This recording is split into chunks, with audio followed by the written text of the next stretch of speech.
Kamusta, Taurus? Welcome to Like a Tarot. Alamin natin kung ano ang makukuha nating energy ngayon para sa mga Taurus. Mamaya naman, gamit ang tarot cards, ay alamin natin kung ano ang energy mo, energy ng person mo, at ng relasyon.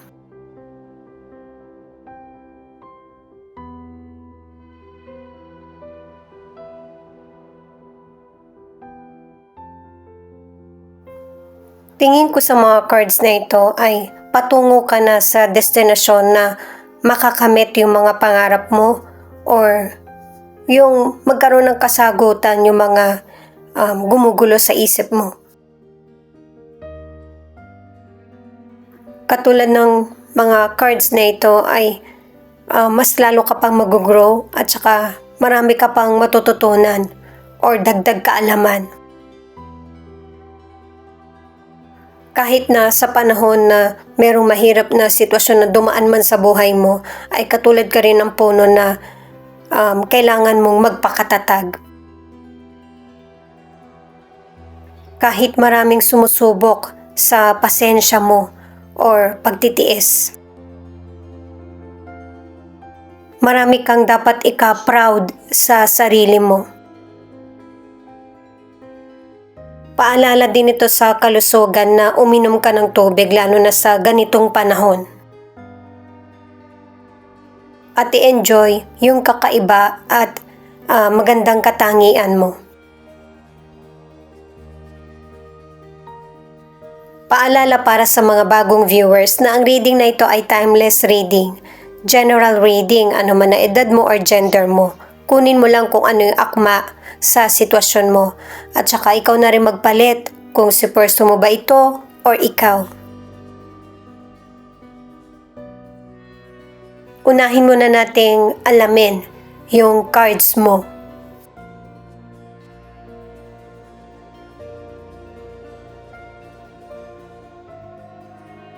The Hangman, Three of Cups, The World. Sa mga cards na ito ay pinapakita na hindi ka tumitigil hanggat hindi mo nauunawaan yung situation. Lalo na't nakikitaan mo ito ng magandang oportunidad or katotohanan. At katulad ng mga puno, magtatagal yung pag-unlad sa buhay mo. Maibabahagi mo sa loved ones or sa mga anak mo yung natatamo mong tagumpay. Ang ilan sa inyo sa career o negosyo, marami kang nagagawa, nag-i-effort ka, pero yung kita ay hindi ganun kalaki. Ang nakakapagpalubag sa loob mo ay yung mga taong tumutulong sa iyo na nauunawaan yung situation mo. Ito yung magiging dahilan para ang ilang Taurus ay makapag-isip ng trabaho na pangmatagalan at may magandang kita. Ang ilan sa inyo ay magpapalit ka ng trabaho, ang iba naman ay magsa-side business ka para mas kumita. Ang ilang single, may person na nagkakagusto sa iyo. Pwede matagal mo na tong kilala or kaibigan. Pero soon, magkakaroon ka ng relasyon na magtatagal. Nakadalawang cards ka na. Malayo man siya or malapit, kilala mo na yung person. Ang ilan sa inyo sa relationship, marami kang gustong gawin na para mag-level up yung relasyon nyo. Gusto mo nang magpakasal kayo or magsama. Ang ilan naman yung mag-travel kayo ng person mo sa ibang lugar or mag-date. May ilan naman na kahit na hindi magastos, ang gusto mo yung magkasama kayong nagkukwentuhan or sabay na kumakain. Pinapakita sa mga cards na gusto mong makuha yung attention ng person mo. Hindi ka naman nakukulangan. ang nakukulangan kayong oras nyo sa isa't isa. Gusto mong mas maparami pa yung time na magkasama kayo. At base sa mga cards, masaya ang relasyon nyo at saka mature. Ito naman yung cards ng person mo. Queen of Wands, the Judgment, Page of Cups. Itong cards ng person mo, ano man ang gender niya, yung mga situation na nangyayari sa buhay nyo, iniisip rin niya na responsable siya. Hindi niya hinahayaan na ikaw lang yung magdesisyon para sa relasyon nyo. Lalo na kung may mga pinagdaraanan ang relationship nyo sa family nyo or sa loved ones. Pinapakita sa cards ng person mo na seryoso siya sa family nyo, lalo na sa mga anak nyo kung meron na kayong anak. Kung wala pa kayong anak, iniisip niya yung future nyo. Sa financial, katulad ng mga cards na puno, yayabong din yung money or financial na meron kayo ng person mo.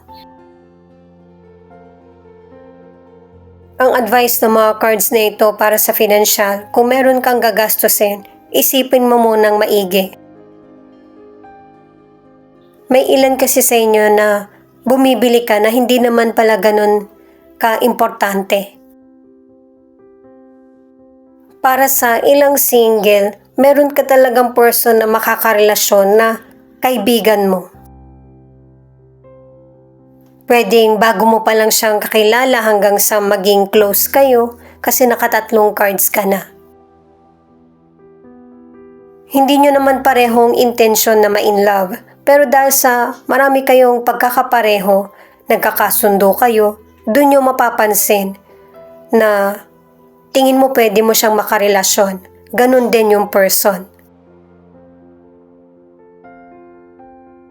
Para sa ilan na nasa relationship, hindi mo lang matatawag na karelasyon mo or asawa yung person mo. Kasi ang tingin ng person mo sa relationship nyo, hindi lang kayo magkarelasyon, kundi magkaibigan din. At sa mga cards, pinapakita na ayaw ng person mo na nagtatagal yung problema nyo.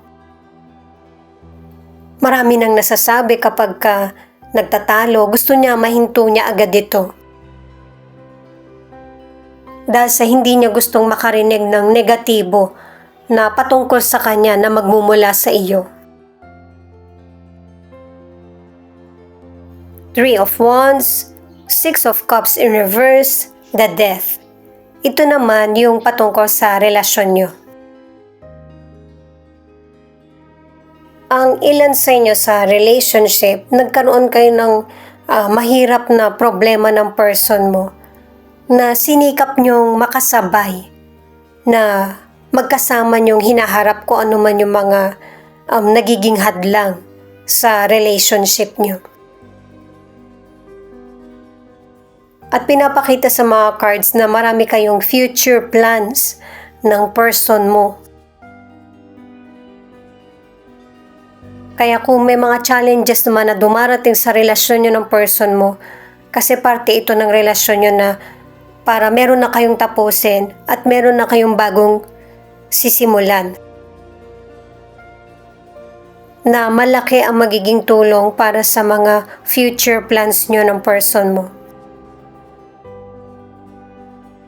At saka kung meron mang person na nagkamali sa iyo, person mo man, kaibigan or family member, ile-let go mo na ito. At magkakaroon ka na ng healing. Mas magiging magaan yung daloy ng buhay mo. Yan yung isa sa mahirap na sitwasyon sa bawat isa sa atin. Kasi kailangan natin magpatawad at yung Diyos ang bahala sa atin. Ang ilang single, pinapayuhan ka ng mga cards na magkaroon ka ng panahon para naman sa emosyon. At saka base dito sa mga cards na ito, yung person na makakarelasyon mo ay hindi mo kababata. Bagong kakilala na magiging maganda yung connection nyo. At saka naka-4 na cards ka na magkakaroon ka ng pangmatagalan na relasyon. Kahit sa mga nasa relationship, malalim na yung pinagsamahan nyo ng person mo. Kaya nga pinakita yung mga puno eh. Ganun na katatag. Kaya kahit marami mang problemang dumating, hindi basta-basta matitibag. Ang ilan sa kalusugan, aakalain mo na yung illness na dumapo sa iyo or virus ay katapusan mo na. Pero hindi ito yung nangyari. Nakadalawang cards ka na magkakaroon ka ng mas healthy na pangangatawan. Kung na-ospital ka, makakalabas ka na. At saka kung meron ka mang sakit ay magkakaroon ng healing. Kaya kung nasa ibang bansa ka or ibang lugar, importante kung ano yung rule sa napuntahan mong lugar. Kung kailangan ng injection para makaiwas sa mga malubhang sakit, yung mga ganun ba. Ito naman yung cards na feelings ng person mo na pwede rin ipakita kung ano yung feelings mo. May mga hindi magandang sitwasyon na dumarating sa person mo na gusto niyang mapag-isa. May mga issue sa person mo na ang gusto niya, siya yung makapag-solve.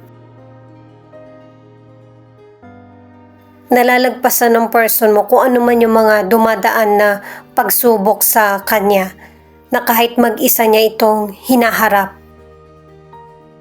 Pero babaguhin din niya itong estilo na ito na mag-isa niyang hinaharap yung problems niya. Sasabihin niya rin sa iyo soon. At saka pansin ko lang itong person mo, kalmado na tao kahit marami na siyang pinagdaraanan. May mga bagong dumarating na opportunity sa iyo, sa inyo ng person mo, na isa rin na gumugulo sa isip niya, na subukan kaya niya yung ibang journey naman or ibang pamamaraan para kumita. Kasi china-challenge din ng person mo yung sarili niya. May mga trauma na nagdaan sa iyo or sa person mo, pero itong person mo ay nagkaroon na ng healing. Pero nandun pa rin yung lamat, syempre, sa mga negative na sitwasyon na nangyari sa kanya.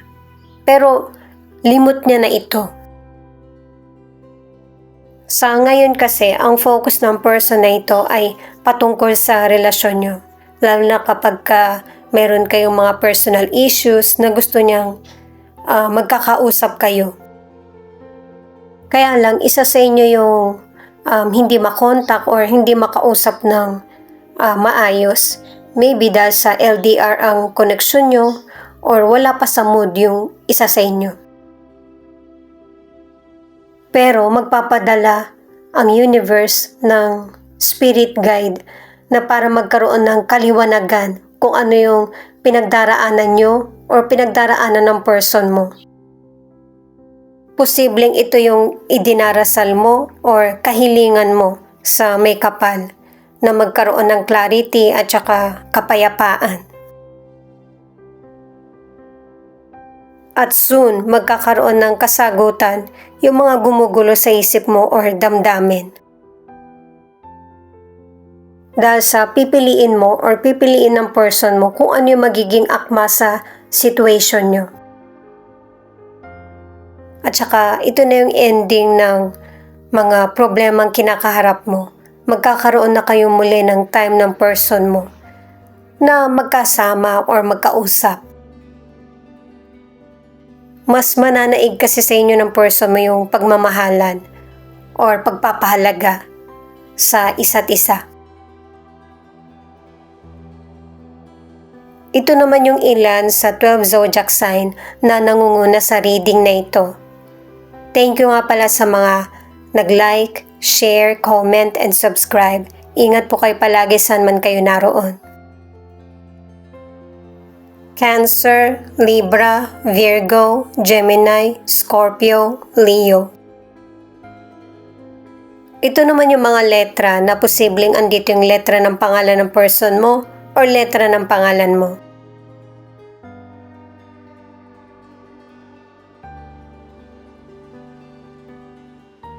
F, T, N, Y, K, V, L, D, S, B.